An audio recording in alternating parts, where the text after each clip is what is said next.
Spoiler alert.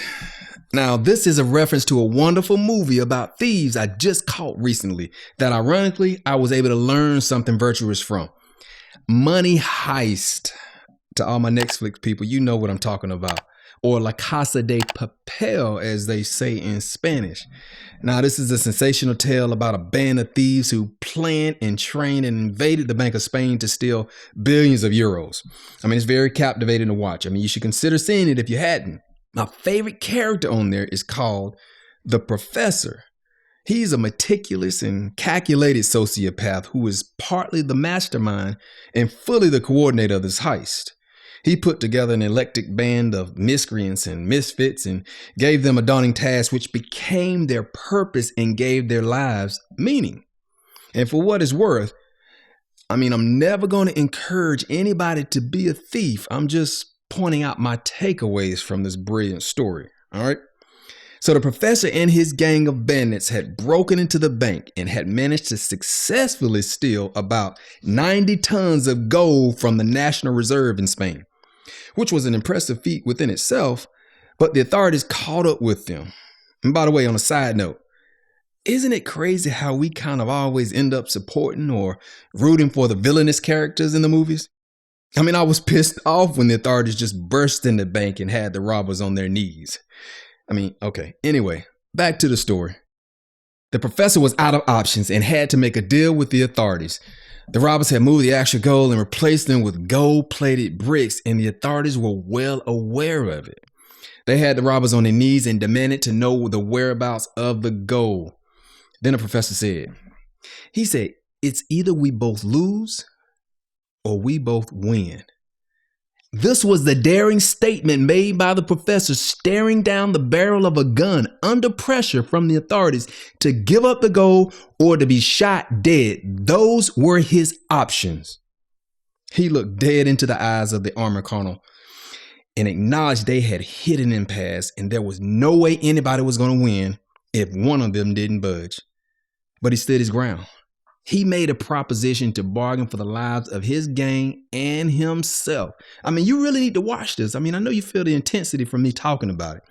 But what the professor did in that moment was not only courageous, hell, it was borderline inspiring. The virtuous thing I took from this story is confidence. Different depictions of confidence are littered all around this story. From choosing the life of a bandit to dreaming as big as robbing the National Reserve of Spain. To the professor negotiating while in front of his end, confidence can be applied for negative things, as we've seen in this tale, but it also can be a definitely force for good.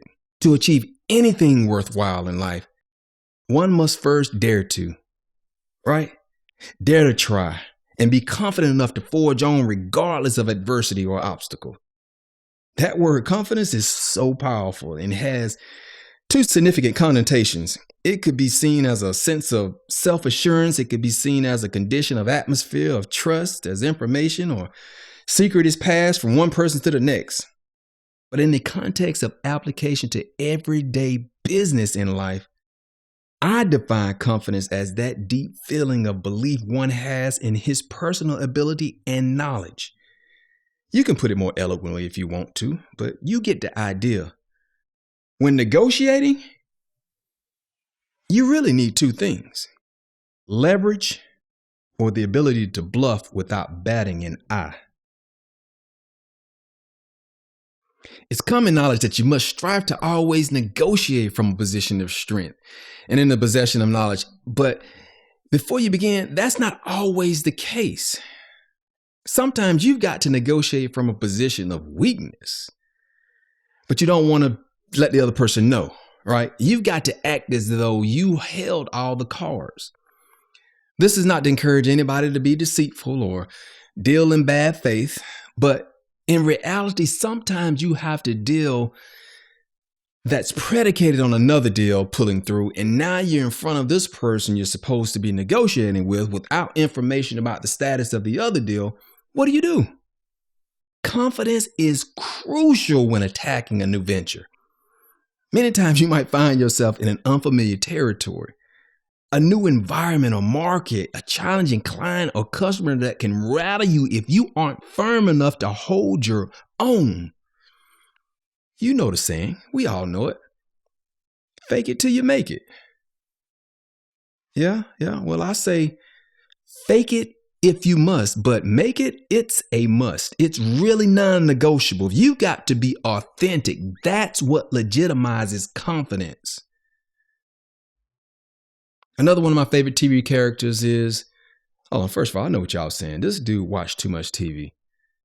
Whatever. Y'all watch some Netflix and everything else too. But another one of my favorite TV characters is Harvey Specter, the big shot Manhattan lawyer in the television show Suits. Now, he is perhaps the epitome of what confidence looks like. He looks like a know-it-all in reality, but he only knows most of it, right?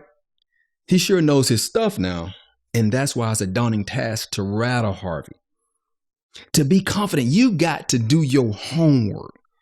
You got to know your stuff. You got to be the most qualified, the most read, the most prepared. You got to almost be over prepared for the conversation before you have it. And that what gives you reinforced belief in the ability to extent where you talk about stuff you don't know as if you did. Because you well know that you can learn this stuff at will anyway. Being confident has a lot to do with having faith, really, because what's faith without confidence? It's worthless utterance. That's what it is.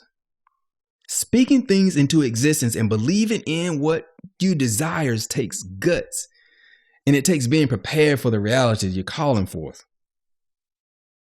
But you still saying you want to be a CEO of a Fortune 500 company.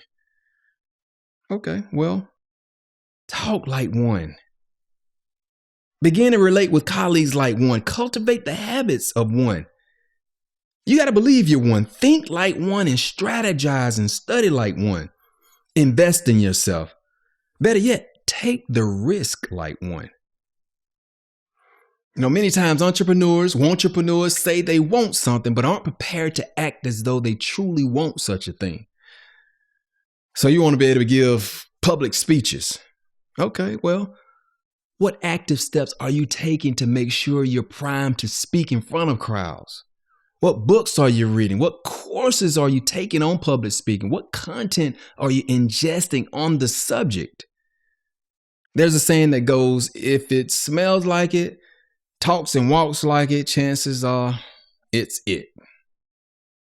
If you talk like a CEO, equip yourself like a CEO would, train your mind like a purpose-driven one would. Newsflash, you are a bona fide CEO in every sense of the word. And when you believe you are in that capacity, everyone around you will see and relate to you as one. You got to see it. From the 48 Laws of Power, it's a brilliant book that contains timeless knowledge of everyone should know.